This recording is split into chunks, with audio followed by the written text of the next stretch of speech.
सरकार लाई है विद्यार्थियों के लिए डिजिटल लाइब्रेरी। बच्चों के उज्जवल भविष्य के लिए बिहार सरकार है सदा अग्रसर और तैयार। कक्षा 1 से कक्षा 12 तक की सभी पाठ्य पुस्तक पूरक सामग्री एवं वीडियो अब शिक्षा विभाग बिहार सरकार द्वारा विकसित पोर्टल पर है उपलब्ध। अध्ययन सामग्री देखने के लिए BEPCLots.bihar.gov.in पर विजिट करें अथवा एंड्रॉइड मोबाइल पर गूगल प्ले स्टोर से E-Lots ऐप डाउनलोड करें।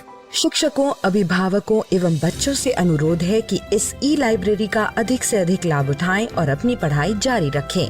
हेलो बच्चों, कैसे हैं आप? जैसा कि आपको पता है, अभी हमारे स्कूल बंद हैं और हम लोग अपनी पढ़ाई मेरा दूरदर्शन मेरा विद्यालय के माध्यम से कर रहे हैं। इस कार्यक्रम में हम लोगों के लिए रोजाना शाम 4 बजे से 5 बजे क्लास 3 से 5 की पढ़ाई होती है, जहां हम मजेदार ढंग से अपनी पढ़ाई करते हैं और नई नई बातें सीखते हैं। साथ ही ज़रूरी बातों को अपनी कॉपी में नोट भी करते हैं और यह सब होता है अपने मम्मी, पापा और घर के अन्य बड़ों के साथ बैठकर। तो तैयार है ना आज भी अपनी कॉपी और कलम के साथ? अब चलिए देखते हैं आज हम लोग क्या क्या सीखने वाले हैं। आज सबसे पहले हिंदी की कक्षा में खुलेगा कहानियों का खजाना और हम लोग देखेंगे एक कहानी जिसका नाम है एक किताब पुचकू के लिए। उसके बाद हम लोग लिंग के भेद को और अच्छी तरह समझेंगे। फिर शामिल होंगे गणित की क्लास में और समझेंगे भाग। फिर हल करेंगे एक अंक पहेली। उसके बाद 10 का पहाड़ा पढ़ेंगे और हल करेंगे भाग के कुछ सवाल। फिर सबसे अंत में करेंगे थोड़ी सी पढ़ाई इंग्लिश की और सुनेंगे एक स्टोरी जिसका नाम है मोना लव्स रोटी। तो चलिए शुरू करते हैं आज की क्लास, थोड़ी सी मस्ती थोड़ी पढ़ाई के साथ।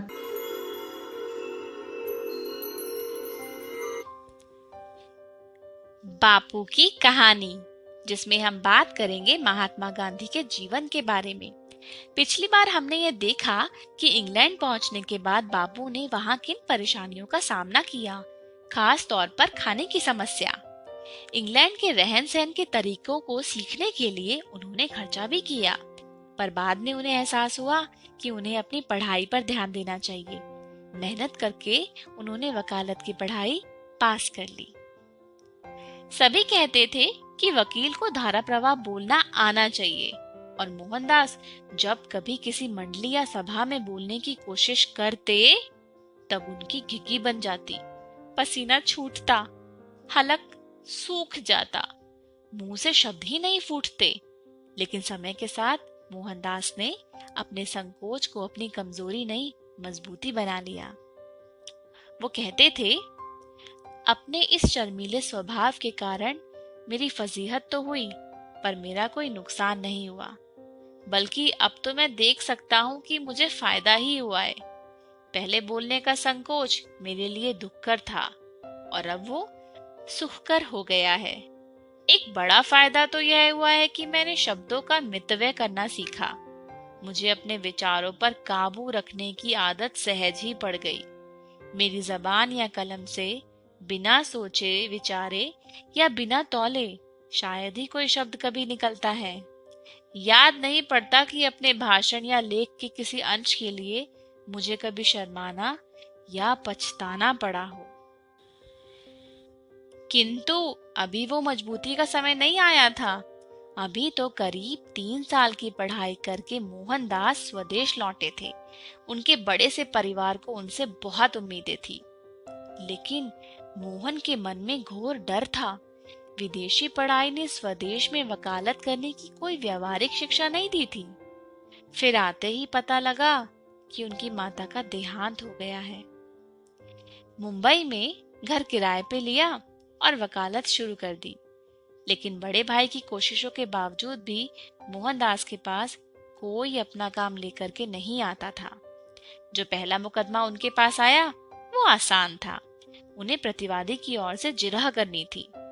जैसे ही जिरह के लिए खड़े हुए, लोगों के बीच बोलने के डर ने उन्हें जकड़ लिया। पैर कांपने लगे, सिर चकराने लगा, आंखों के आगे अंधेरा छा गया। जज और वकील उन पर हंसने लगे। हाँ, अदालत में पेश करने के लिए अर्जी और दावा लिखने का काम आता गया। इसमें मोहनदास अच्छे भी थे, किंतु इससे खर्चा नहीं निकलता था। ये वकालत थोड़े थी। एक हाई स्कूल ने अंग्रेजी शिक्षक का विज्ञापन निकाला था। मोहनदास वहां पहुंच गए। उन्होंने कहा, मैं बीए नहीं हूं, पर मैंने लंदन की मैट्रिकुलेशन परीक्षा पास की है। प्राचार्य बोले, हाँ ठीक है, लेकिन हमें तो ग्रेजुएट की जरूरत है। और फिर उनको वो नौकरी भी नहीं मिली। निराश होकर मोहनदास राजकोट वापस लौट आए। वहां बड़े भाई की वकालत में छोटा मोटा काम करना शुरू किया। मोहनदास की दीवान बनने की उम्मीदें अब खत्म हो रही थी। अपने बड़े भाई की सिफारिश लेकर मोहनदास एक अंग्रेज अधिकारी से मिलने पोरबंदर गए। इस अधिकारी ने लंदन में उनसे दोस्ती की थी। अफसर ने मोहनदास की पूरी बातें सुने बिना उन्हें चपरासी से धक्के दिलवाकर अपने दफ्तर से निकलवा दिया। मोहनदास ने नियम बनाया कि वो कभी किसी से सिफारिश नहीं करवाएंगे। इसी मायूसी के माहौल में पोरबंदर की एक कंपनी की चिट्ठी मोहनदास के बड़े भाई को मिली। इसमें उन्हें दक्षिण अफ्रीका जाकर एक बड़े कानूनी मामले में मदद देने का प्रस्ताव था। कंपनी के साझेदार से मिलने गए तो उन्होंने बताया कि काम 1 साल का था और तनख्वाह भी अच्छी थी। ये नौकरी थी, वकालत नहीं। तो मोहनदास ने हाँ कर दी। 5 साल के बड़े बेटे के अलावा अब मोहनदास और कस्तूरबाई का दूसरा पुत्र भी था। अपने परिवार को छोड़ रोजगार के लिए मोहनदास दक्षिण अफ्रीका जाने के लिए तैयार हुए। आज के लिए इतना ही। अगली बार हम जानेंगे कि दक्षिण अफ्रीका जाकर उनको किन मुसीबतों का सामना करना पड़ा।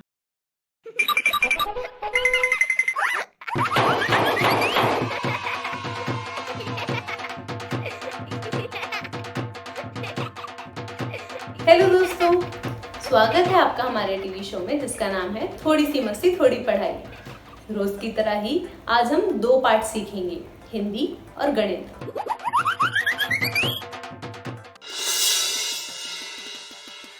पहले हम हिंदी से शुरू करेंगे और उसमें एक कहानी सुनेंगे।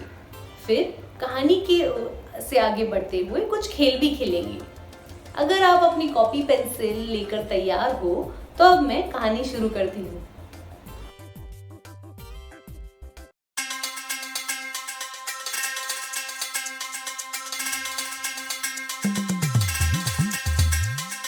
लाखों में एक हूँ, बन लाखों में एक तू।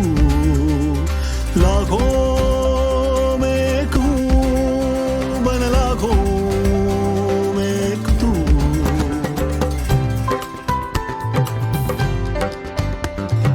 नाम लिखा है स्कूल में सबका, नाम लिखा है स्कूल में सबका, फिर भी ये अफसोस है आधे उनमें पढ़ ना पाते, किसके सर का दोष है। नटखट मुन्नी पढ़ ना पाए, इसमें सबकी हार है। किसी और को दोष न देंगे, हम सब जिम्मेवार हैं। लाखों में एक हूँ, बन लाखों में एक तू। लाखों लाख है भारतवासी, मैं लाखों में एक हूँ। शिक्षा की एक बात सुनाऊं, थोड़ा थोड़ा सुन ले तू।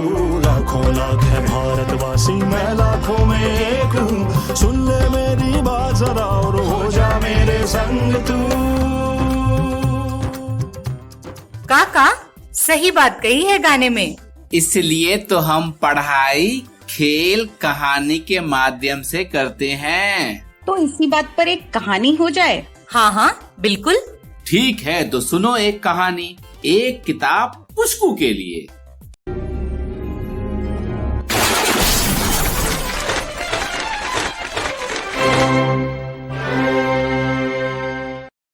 एक किताब पुचकू के लिए। लेखन दीपांजना पाल, चित्रांकन राजीव आइप, अनुवाद नागराज राव, प्रकाशन प्रथम बुक्स। पुचकू नहा लो, पुचकू अपना खाना खत्म करो, पुचकू कक्षा में जाओ, पुचकू बस में जाओ, पुचकू अपना होमवर्क पूरा करो। मगर पुचकू है कहाँ? पुचकू व्यस्त है, उसके पास पढ़ने को किताब है।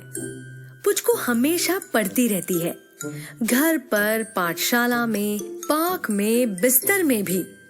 पन्ने के बाद पन्ना, एक किताब के बाद दूसरी किताब, एक के बाद एक, वह सारी की सारी किताबें पढ़कर खत्म कर चुकी है। पर तुम हमेशा पढ़ती क्यों रहती हो पुचकू? बोल्टू बोला। इधर आओ ना, कार्टून देखते हैं, ढोढला ने पुकारा। किताब पढ़ने का तो मजा कुछ और ही है, पुचकू बोली। देखो, यह जो गोला देखते हो और यह एक रेखा है, इसको थोड़ा दबाओ और उसको जरा खींचो। लो, एक अक्षर बन गया। कुछ अक्षरों को साथ में रखो और यह एक शब्द बन गया। शब्द कभी पते की बात कहते हैं, कभी गुदगुदाते हैं, कभी दुख बांटते हैं, तो कभी आशा की रोशनी दिखाते हैं। शब्द एक दूसरे से जुड़कर वाक्य बनते हैं और वाक्यों से कहानी बन जाती है। कहानी पढ़ते ही आप आनन फानन में दूसरी ही दुनिया में पहुंच जाते हैं। मगर आज पुचकू एक उलझन में थी। वह सारी किताबें पढ़ चुकी थी, पुस्तकालय की सारी पुस्तकें जिन तक उसकी पहुंच थी। एक सिरे से दूसरे सिरे तक सब पढ़कर समाप्त कर चुकी थी। अब मैं क्या करूं? और कोई किताब नहीं बची है पढ़ने को। पुचकू रोने को आ गई। मगर तभी वहाँ क्या है? पुचकू की नजर ऊपर गई तो एक नहीं, दो नहीं, पूरे 3 खाने किताबों से भरे हुए और बहुत सी किताबें। पुचकू खुशी से झूम उठी। मगर एक गड़बड़ थी। पुचकू तो छुटकी सी थी और पुस्तकों की अलमारी के वे खाने ऊंचे थे, उसकी पहुंच से कहीं बाहर। अब पुचकू पुस्तकों तक कैसे पहुंच पाएगी? क्या वह रस्सी का उपयोग करे या फिर माँ की साड़ी के सहारे ऊपर चढ़ जाए? और अगर वह कमरे में रखी कुर्सियों और मेजों का उपयोग करे तो? पुचकू ने सोचा, अगर उसके पास एक जिराफ होता तो ये काम कितना आसान हो जाता, या कम से कम एक बंदर, या फिर दोनों। पुचकू को एक तरकीब सूझी। उसने बोल्टू और ढोढला को मदद के लिए बुला लिया। चुपचाप बिना कोई आवाज किए सब एक के ऊपर एक चढ़ गए। बोल्टू, तू बड़ा भारी है, ढोढला कुड़कुड़ाया। मैंने तुझसे कहा था ना, वह आखिरी रसगुल्ला मत खा। यह मैं नहीं, बोल्टू फुसफुसाया, यह पुचकू है। पुचकू ने धीमे से कहा, श्श, बस हो गया। तभी सब गड़बड़ हो गई।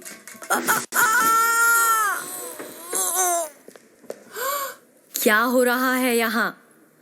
बहुत ही लंबी सी लाइब्रेरियन की आवाज गूंजी। उसने पुचकू को धीरे से नीचे उतारा।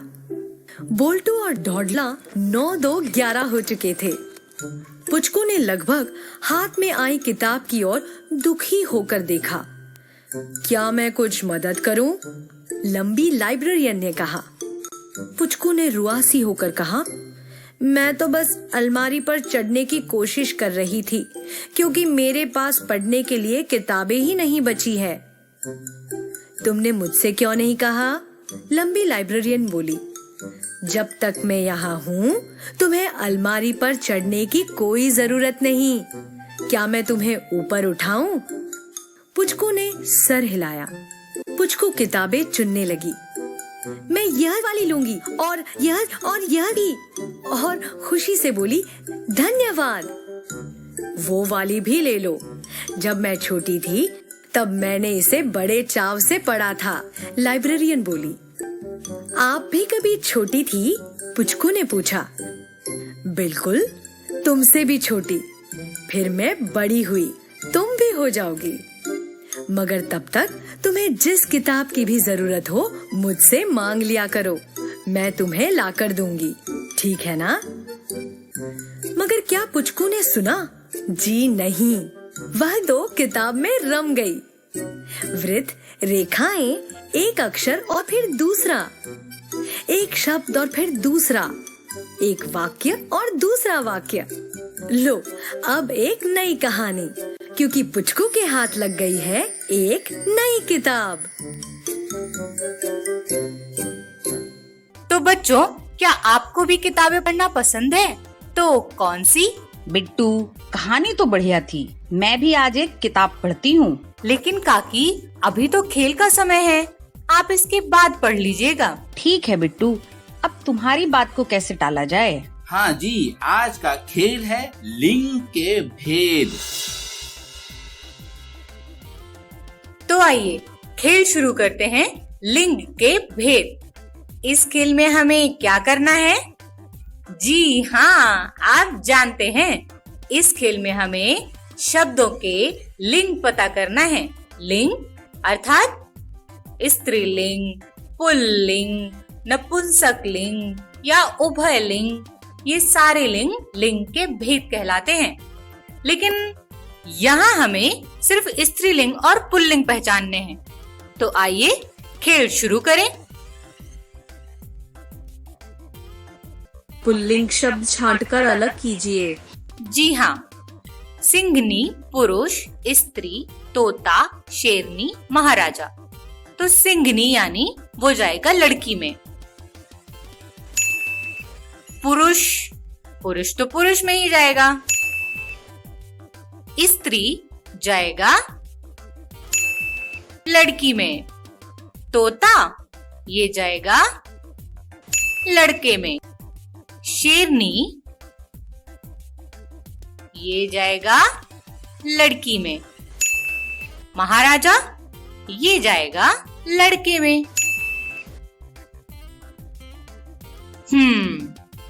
बालक, बालक तो लड़का है, तो जाएगा लड़का यानी पुल्लिंग है। चूहा भी पुल्लिंग है। अध्यक्षा ये हमारा स्त्रीलिंग है। पति ये पुल्लिंग है, यानी पुरुषों के लिए इस्तेमाल होता है। बछिया ये स्त्रीलिंग है। दादी ये भी लड़की के बक्से में जाएगा। अरे वाह, मैंने सारे 6 सही लगा दिए। बैल, बैल जाएगा लड़के में। गाय जाएगा लड़की में। हिरन, हिरन भी जाएगा लड़की में। ओह सॉरी, हिरन जाएगा लड़के में। युवती, युवती जाएगा लड़की में। भैंसा, भैंसा जाएगा लड़के में। और लड़की तो लड़की में ही जाएगा। देखा, एक ही गलत हुआ, बाकी सब सही हो गए। मादा भालू, मादा भालू जाएगा लड़की में। अध्यापक लड़के में। भैंस लड़के में। ओ, मैं भूल गई, भैंस तो लड़की में जाएगा। साम्राज्ञी ये जाएगा लड़की में। साधु, साधु जाएगा लड़के में। और पिता ये भी जाएगा लड़के में। देखा, सही निकल गए। अब आगे चलते हैं। सेठ, सेठ जाएगा लड़के में। बुढ़िया, बुढ़िया जाएगा लड़की में। जेठ, जेठ जाएगा लड़के में। मादा खरगोश जाएगा लड़के में। अरे नहीं, ये जाएगा लड़की में। ठीक है, मैं समझ गई। अध्यापिका लड़की में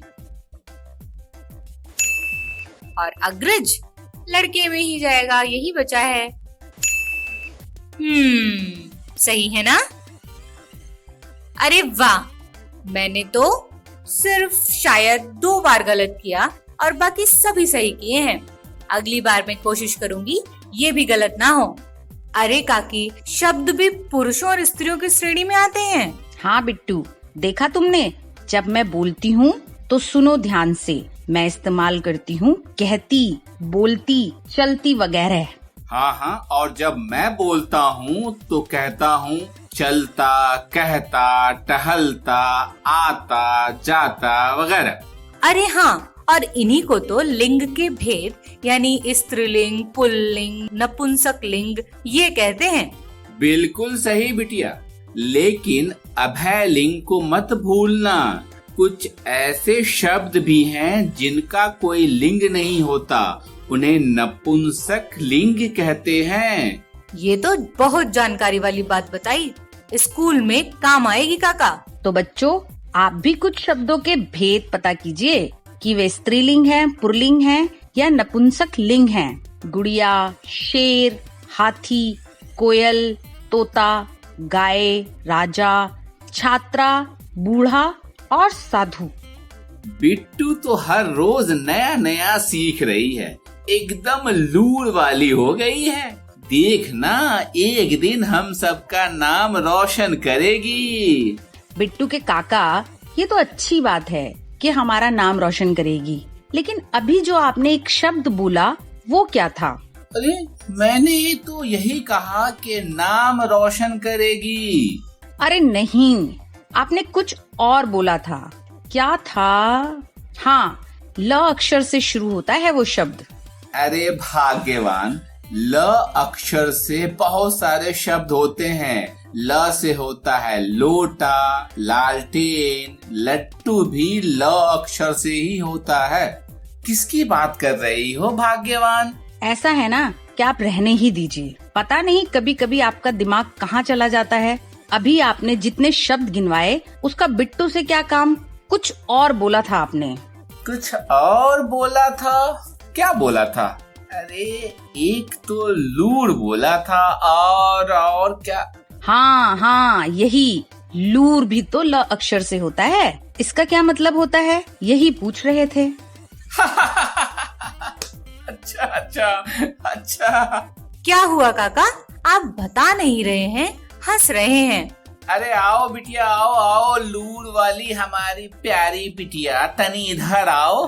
हंस लीजिए, खूब हंस लीजिए, लेकिन साथ में जो शब्द बोलते हैं उसका मतलब भी बता दीजिए। हाँ, सही बात है। अब आपने 2 शब्द बोले, एक तो ल से लूर और एक क्या था काकी, आप बताइए। हाँ, याद आया, तनी। इन दोनों शब्दों के मतलब बता दीजिए ना काका। अरे लूर का मतलब बुद्धि, कौशल, और ऐसे कह सकते हैं बिट्टू, बिटिया को बात करने का लूर आ गया है। और दूसरा कौन सा शब्द था?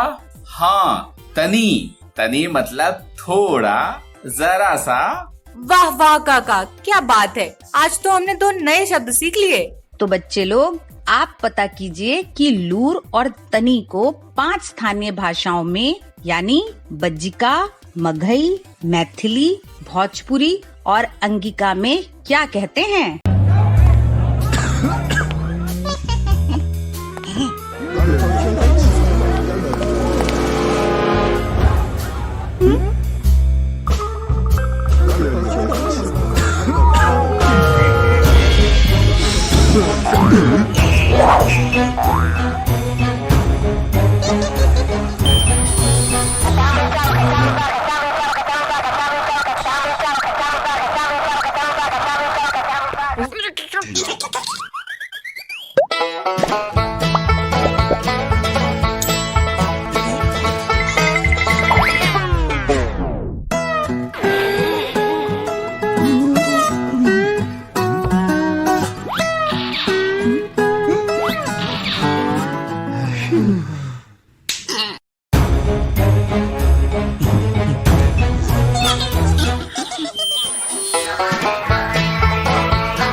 आशा करती हूँ बहुत ही अच्छी लगी होगी और आपने जो गेम्स में सीखा उनको आपने कॉपी में भी नोट किया होगा।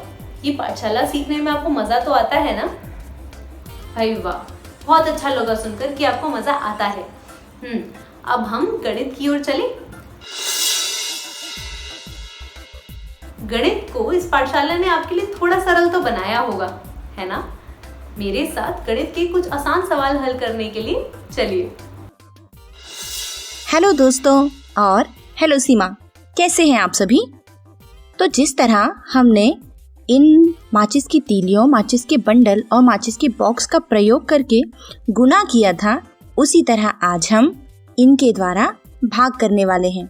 तो सीमा, क्या आप हमें बता सकते हैं कि यहाँ पर एक तीली, एक बंडल और एक माचिस बॉक्स का क्या मतलब है? यहाँ पर एक तीली का मतलब है एक इकाई, एक बंडल अर्थात एक दहाई है और हम ऐसा मानते हैं कि इस माचिस के बॉक्स में कुल 100 तीलियां हैं, इसलिए यह सैकड़े का काम करेगा।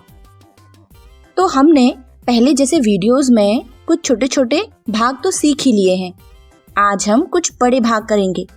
सबसे पहले शुरुआत करते हैं एक छोटे से भाग से, जैसे कि 8 का भाग 4 से। तो शुरू करें, चलिए। तो जैसा कि आप देख पा रहे हैं, यहाँ पर सीमा के पास 4 बाउल रखे हुए हैं, 4 कटोरे, और ये देखिए कितनी मैच स्टिक हैं, यानी कितनी तीलियां हैं, 1 2 3 4 5 6 7 8। तो हमें इन 8 तीलियों को इन जो ये कटोरे हैं इनमें हमें डालना है, एक एक करके इनको बांटना है। तो चलो शुरुआत करते हैं इस एक तीली के साथ। इस तरह हमने एक तीली पहले वाले बाउल में, दूसरे वाले बाउल में, तीसरे में और चौथे में डाल दी है। और अब फिर से हमें देखिए कितनी तीलियां बची हैं। अभी भी हमारे पास 4 तीलियां बची हुई हैं, जिन्हें हम एक एक करके दोबारा इन सभी कटोरों में डालते हैं, कुछ इस तरह से।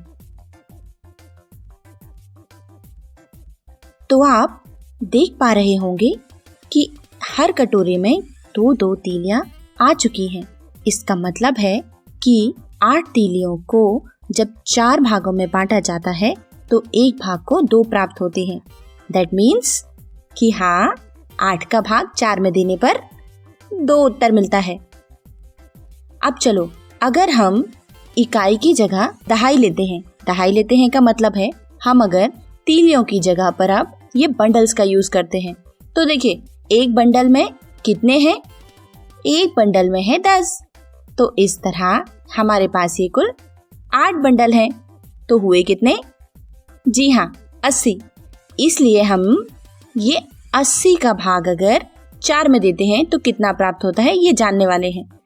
4 में देते हैं भाग का मतलब है यहाँ हमारे पास 4 कटोरे हैं, तो हम एक एक करके 4 कटोरों में एक एक बंडल रखेंगे।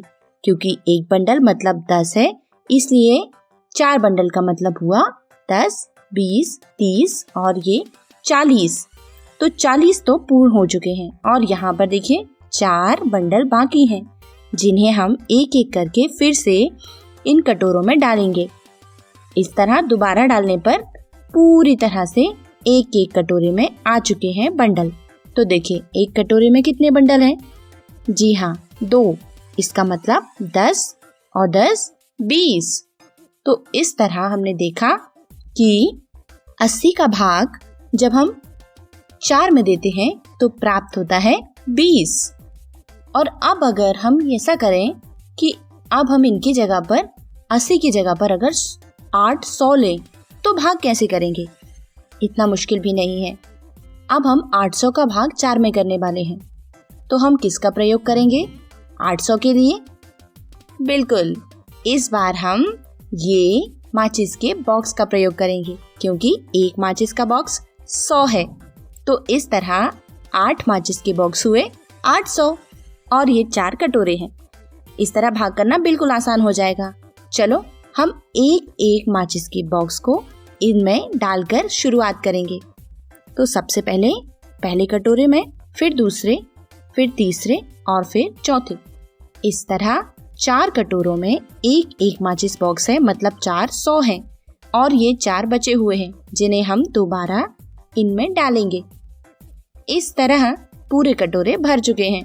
और एक कटोरे में कितने, आप देख सकते हैं कि एक कटोरे में एक और एक दो माचिस के बॉक्स हैं।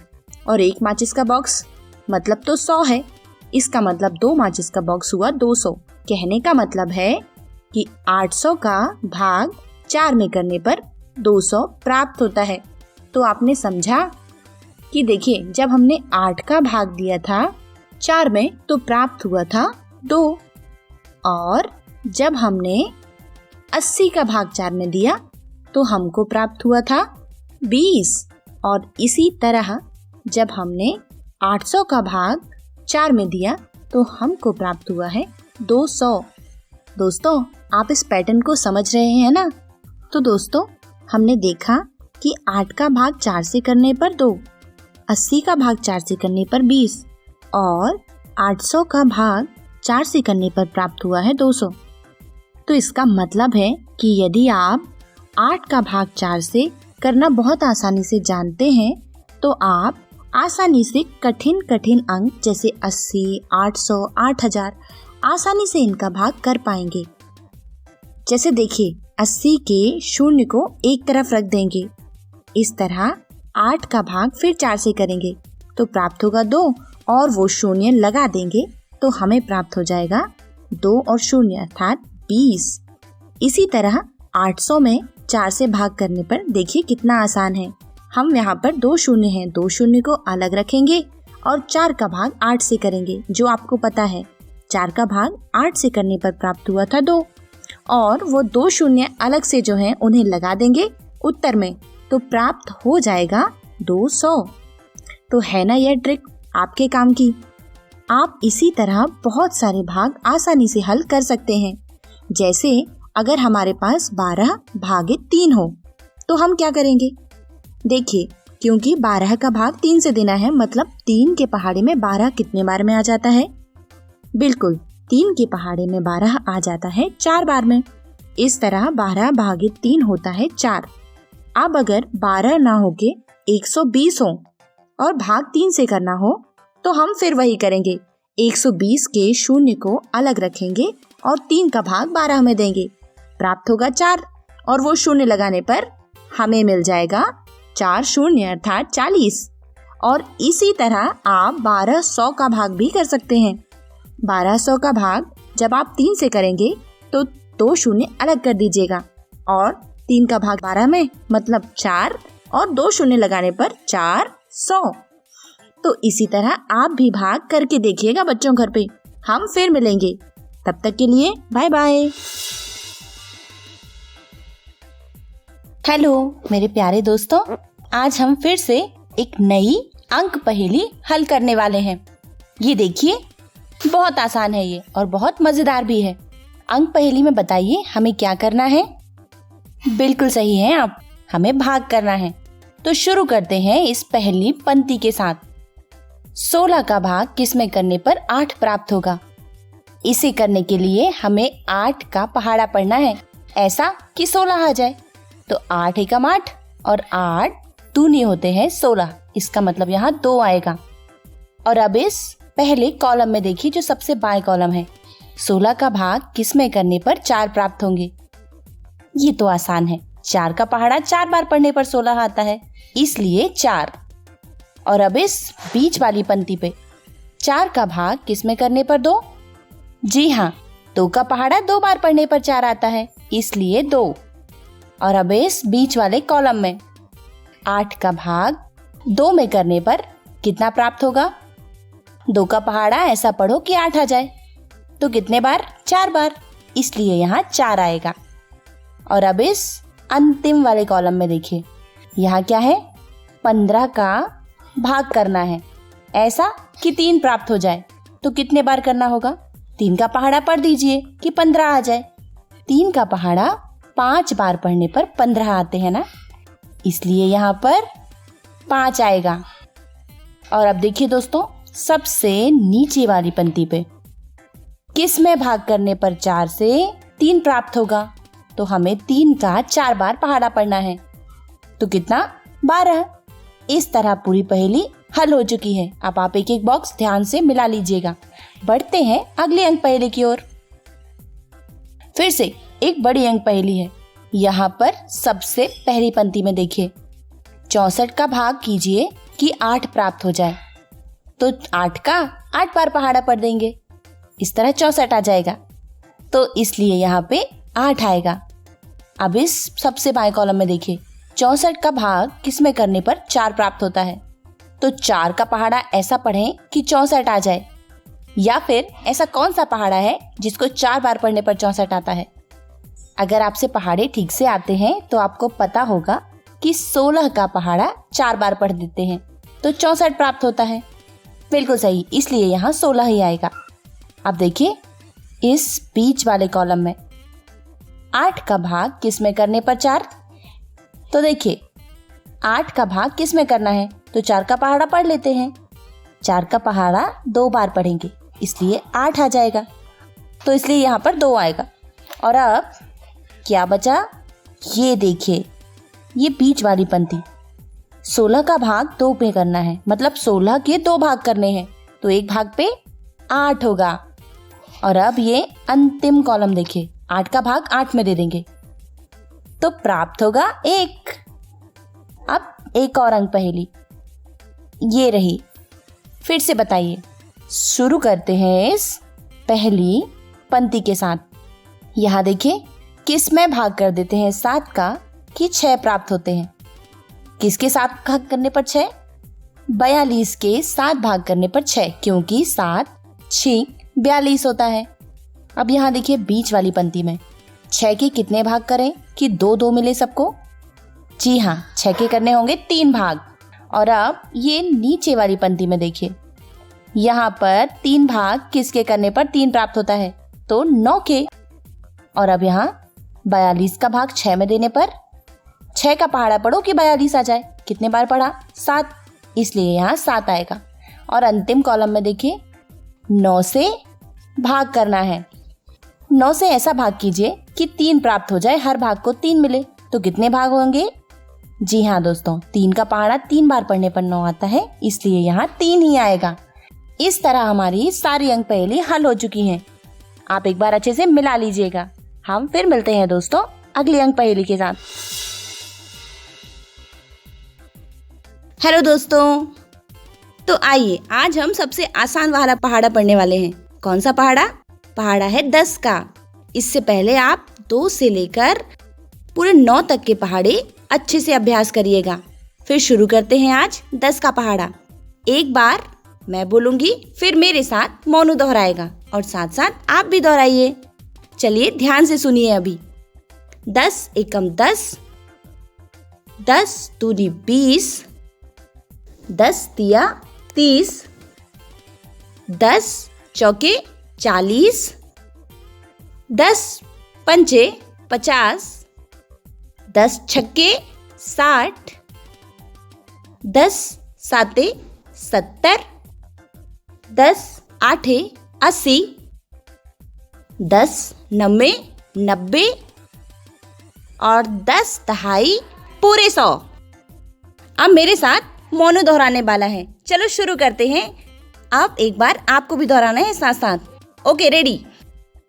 10 एकम 10, 10 एकम 10, 10 दूनी 20, 10 दूनी 20, 10 तिया 30, 10 तिया 30, 10 चौके 40, 10 चौके 40, 10 पन्या 50, 10 पन्या 50, 10 छक्के 60, 10 छक्के 60, 10 साते 70, 10 साते 70, 10 आठे 80, 10 आठे 80, 10 नम 90, 10 नाम 90, 10 दहाई 100, 10 दहाई 100।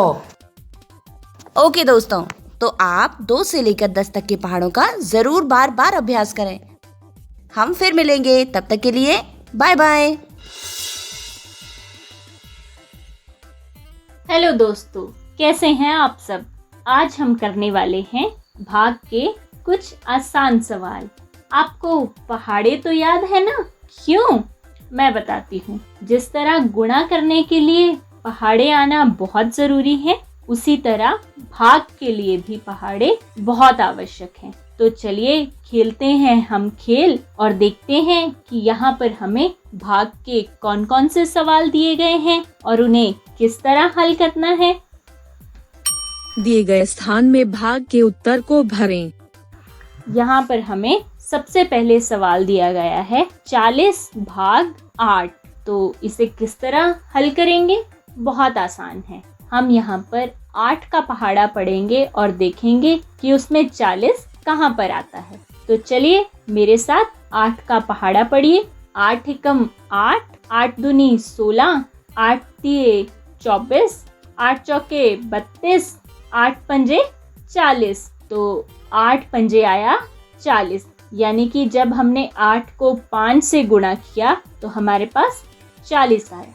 इसका ये मतलब है कि जब 40 को हम 8 से भाग करेंगे तो हमारे पास उत्तर में 5 आना चाहिए। चलिए यहाँ पर हम 5 रखकर देखते हैं कि क्या ये सही है या नहीं। ये बिल्कुल सही है।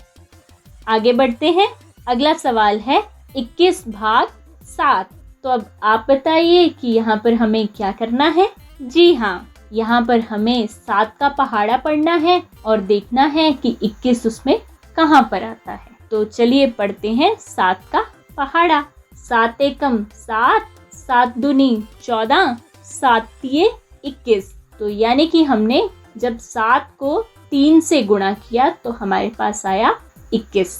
तो जब 21 को हम 7 से भाग कर रहे हैं तो हमारे पास उत्तर में क्या आना चाहिए? बिल्कुल सही कहा आपने, उत्तर में आना चाहिए 3।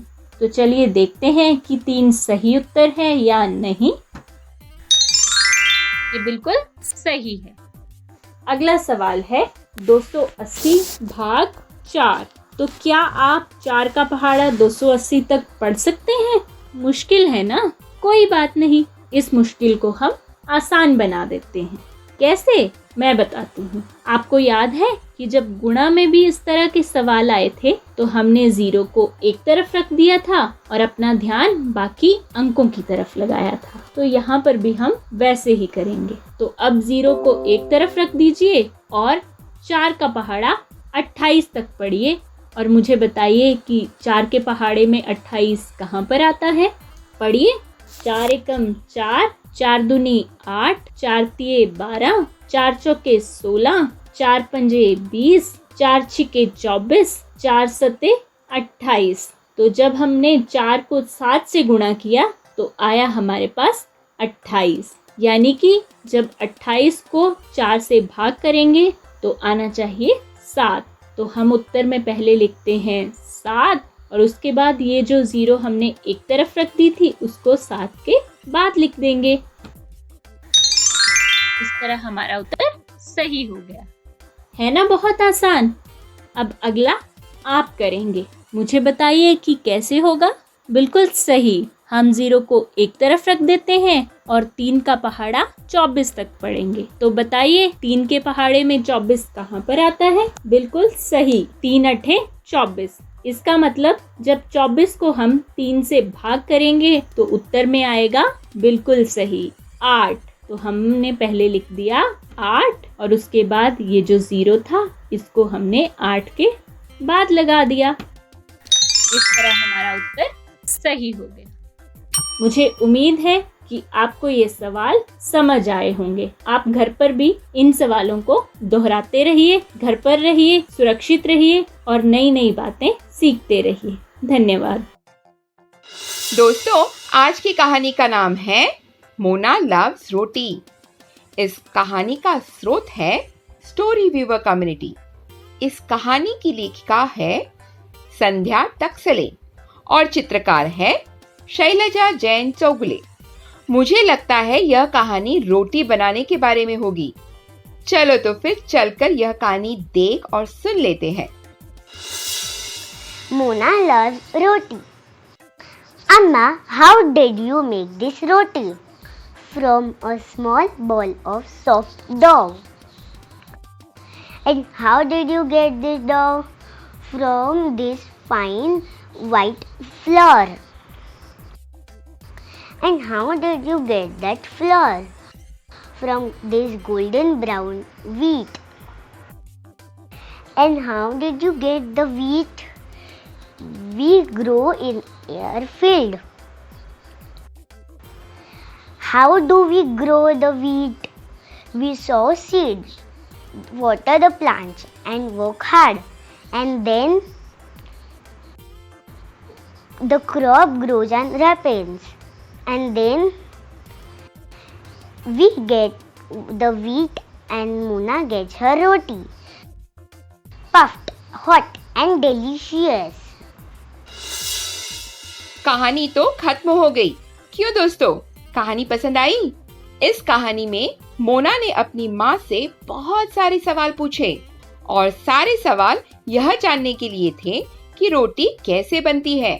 मुझे इस कहानी से बहुत जानकारी मिली और यह देखकर अच्छा लगा कि इतने सारे सवालों के बावजूद माँ जवाब दे रही थी। अब मैं अपनी माँ से भी बहुत सारे सवाल पूछूंगी।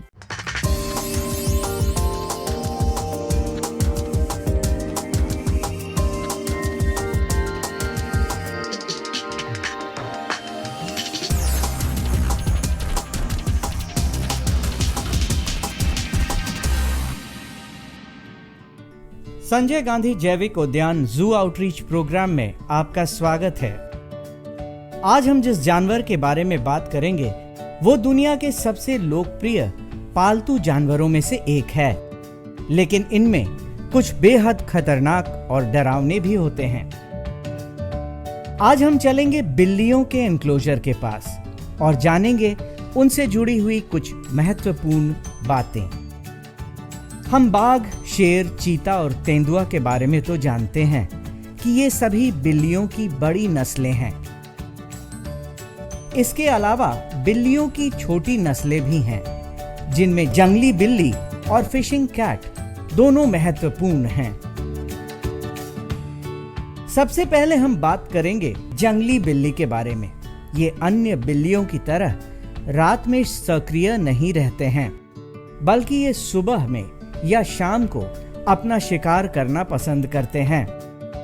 इन्हें पानी पसंद है और ये काफी अच्छे तैराक होते हैं। खतरे को देखकर ये पानी में गोता भी लगाते हैं। एक स्वस्थ जंगली बिल्ली का जीवन काल लगभग 15 सालों का है। इनका वजन 10 से 16 किलोग्राम तक होता है। ये लगभग 36 सेंटीमीटर ऊंचे और 59 से 76 सेंटीमीटर लंबे होते हैं। ये सामाजिक नहीं होते हैं, बल्कि इन्हें एकांत में रहना पसंद है। ये केवल प्रजनन काल के दौरान ही एक दूसरे के नजदीक आते हैं। इन्हें छिपकली, मेढक, कीड़े, खरगोश खाना बेहद पसंद है। इनका प्रजनन काल जनवरी से मार्च के बीच होता है। 63 से 66 दिनों के गर्भ धारण के बाद मादा जंगली बिल्ली एक बार में 2 से 3 बच्चे को जन्म देती है। इनके बच्चे को किटन भी कहा जाता है। इनके बच्चे जन्म के 11 से 18 महीनों के बाद प्रजनन योग्य हो जाते हैं। जंगली बिल्ली काफी तेज धावक होते हैं। यह प्रायः 30 से 32 किलोमीटर के रफ्तार से दौड़ सकते हैं। ये एक मीडियम साइज के कैट्स होते हैं जिनका डिस्ट्रीब्यूशन थ्रू आउट इंडिया पाया जाता है। इसके अतिरिक्त ये विश्व के अलग अलग देशों में भी पाए जाते हैं और इनका जो IUCN स्टेटस है वो लिस्ट कंसर्न है और इनमें वो सभी फीचर्स पाए जाते हैं जो टाइगर में पाए जाते हैं। जैसे ये अपने टेरिटरी का मार्किंग करते हैं। इसके अतिरिक्त इन्हें सोलिटरी रहना ज़्यादा पसंद है।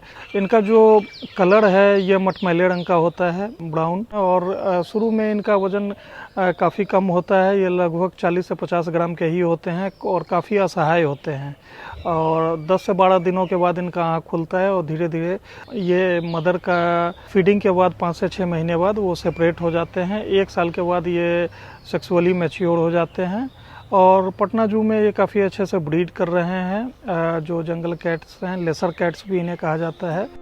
जंगली बिल्ली के बाद अब हम चलेंगे फिशिंग कैट के एनक्लोजर के पास। मुख्यतः आर्द्र भूमि और अनुकूलित क्षेत्र में पाई जाने वाली इस बिल्ली का मुख्य भोजन मछली होता है। इसी वजह से इन्हें फिशिंग कैट भी कहा जाता है। दुर्लभ विलुप्त प्राय फिशिंग कैट शारीरिक रूप से सामान्य बिल्लियों के तुलना में दोगुने आकार के होते हैं। इनमें मादा का वजन 5 से 9 किलोग्राम का होता है, तो नर का वजन 8 से 16 किलोग्राम का होता है। इनकी लंबाई लगभग 57 से 78 सेंटीमीटर तक होती है। इन्हें मछली के अलावे छोटे जानवर, मुर्गी और छोटे आकार की बकरी खाना पसंद है। ये एकांत और निशाचर शिकारी होते हैं। ये दिन में घने झाड़ियों में आराम करना पसंद करते हैं और फिर भोजन के लिए रात को पानी में रहते हैं। ये गजब के तैराक होते हैं। मछली का पीछा करते हुए ये अक्सर कई किलोमीटर तक तैरते हैं। इनका प्रजनन काल जनवरी से फरवरी का होता है। 60 से 70 दिनों के गर्भ धारण के बाद मादा फिशिंग कैट एक बार में 1 से 4 बच्चों को जन्म देती है। इनके शावक लगभग 11 महीनों के बाद प्रजनन योग्य हो जाते हैं। इनके ब्राउन कलर के फर पाए जाते हैं और इस पे ब्लैक कलर का स्ट्राइप होता है। इनके गर्दन पे जो 2 ब्लैक कलर के स्ट्राइप होते हैं और वर्ल्ड में इनका डिस्ट्रीब्यूशन मेनली एशिया में, ये इंडिया, नेपाल, पाकिस्तान, वियतनाम और साउथ ईस्ट एशिया कंट्रीज में पाए जाते हैं। इसके अतिरिक्त ये कोई अफ्रीका में भी इनका डिस्ट्रीब्यूशन है। ये मेनली मार्सी एरियाज में ज़्यादा पाए जाते हैं। इनका जो IUCN स्टेटस है वो वल्नरेबल है। संजय गांधी जैविक उद्यान में मौजूद ये बिल्ली देखने में बेहद आकर्षक लगते हैं और अपने एनक्लोजर में ये काफी चंचल होते हैं। इसी कारण यहाँ आने वाले हर उम्र के दर्शकों के बीच ये बेहद लोकप्रिय हैं और यहाँ आने वाले दर्शक इनके एनक्लोजर के पास आकर इन्हें जरूर देखते हैं। आज के लिए बस इतना ही। कल फिर मिलेंगे पटना जू शो में एक नए एनक्लोजर के पास एक नए जानवर के साथ। तब तक के लिए नमस्कार।